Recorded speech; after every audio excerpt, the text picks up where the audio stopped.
Selamat pagi anak-anak, bagaimana kabarnya hari ini? Semoga kalian dalam keadaan sehat selalu ya. Nah, kita akan melanjutkan pembelajaran dari tema 9, subtema 1, pembelajaran 4. Kalian siapkan alat tulis dan bukunya ya. Nah, hari ini kita akan belajar bahasa Indonesia tentang menentukan ide pokok dan kalimat pendukung dalam suatu paragraf. Yang kedua, kita akan menuliskan laporan wawancara. Nah, untuk pelajaran PPKN, kita akan belajar tentang kewajiban dan hak terhadap sumber energi. Dan yang kedua, tentang sikap terhadap lingkungan. Nah, manfaat pelajaran kita hari ini dapat kalian baca atau pause videonya terlebih dahulu ya. Oke, kita lanjut ya. Nah, di halaman 21 dan 22, kalian akan menemukan bacaan yang berjudul hemat energi, hemat biaya. Kalian baca dengan cermat ya. Sudah? Jika sudah, apa yang dapat kalian simpulkan? Ada 3. Yang pertama, hemat energi listrik dapat menghemat biaya.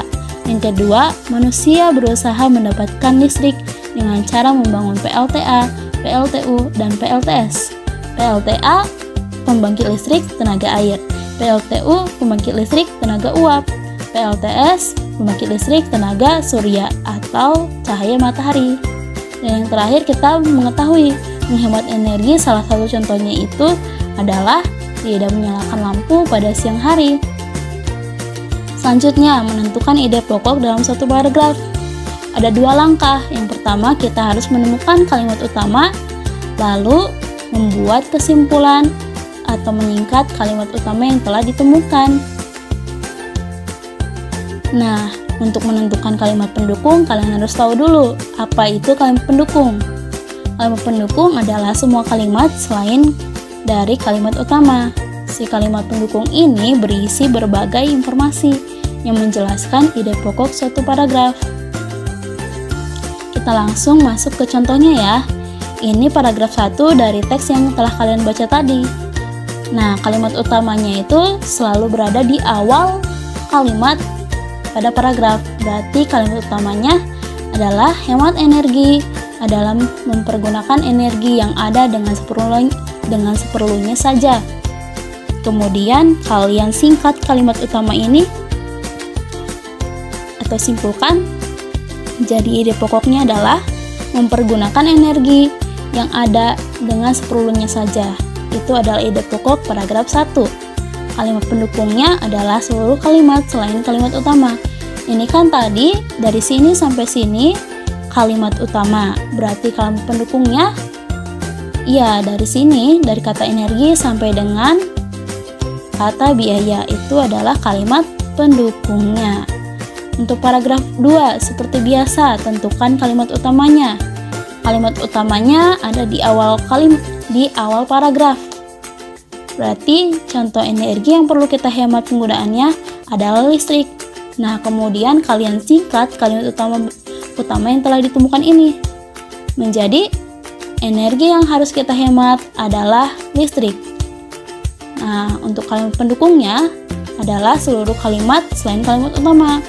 Nah, selain kalimat utama berarti dari kata listrik sampai dengan kata sehari-hari. Dari sini sampai sini adalah kalimat pendukungnya. Nah, untuk paragraf 3, 4, dan 5 kalian bisa pause videonya terlebih dahulu ya. Lalu kalian pahami dengan baik. Nah, selanjutnya dari membaca bacaan hemat listrik, hemat biaya, kita jadi tahu mengapa kita harus berhemat energi. Jawabannya, karena energi yang kita gunakan terbatas jumlahnya, tidak dapat perbarui, dan untuk menghemat biaya yang harus dikeluarkan. Yang kedua, coba jelaskan dengan hemat energi maka akan menghemat biaya. Maksudnya apa? Iya, betul. Nah, jika kita menghemat energi menggunakan sesuai dengan kebutuhan kita, berarti energi listrik yang dipakai menjadi sedikit, maka biaya yang dikeluarkan juga menjadi lebih sedikit. Yang terakhir, bagaimana cara menghemat energi listrik? Kalian bisa lihat dari nomor 1 sampai nomor 5 adalah cara-cara yang dapat kalian praktikkan di rumah untuk menghemat energi listrik. Nah, selanjutnya kita akan masuk ke pelajaran PPKN, yaitu tentang kewajiban terhadap sumber energi. Kewajiban terhadap sumber energi itu adalah hal-hal yang harus kita lakukan untuk menjaga ketersediaan energi yang ada di sekitar kita. Caranya, ya menggunakan energi seperlunya, memanfaatkan peralatan ramah lingkungan, menjaga kelestarian alam, dan menggunakan energi alternatif. Nah, ini contohnya ya, menggunakan peralatan ramah lingkungan. Nah, kita menggunakan sedotan dari stainless atau besi, jadi dapat mengurangi sampah plastik. Kita juga dapat menggunakan kantong belanja sendiri sehingga dapat mengurangi penggunaan plastik. Dan di sini kalian tahu ini gambar apa? Ini adalah pengganti spons cuci piring yang terbuat dari tumbuhan. Nah, itu yang disebut dengan menggunakan peralatan ramah lingkungan. Nah, selanjutnya kewajiban menghemat energi, contohnya melakukan penghijauan atau reboisasi serta menggunakan energi alternatif. Nah, anak-anak ibu ada yang suka menanam tanaman tidak?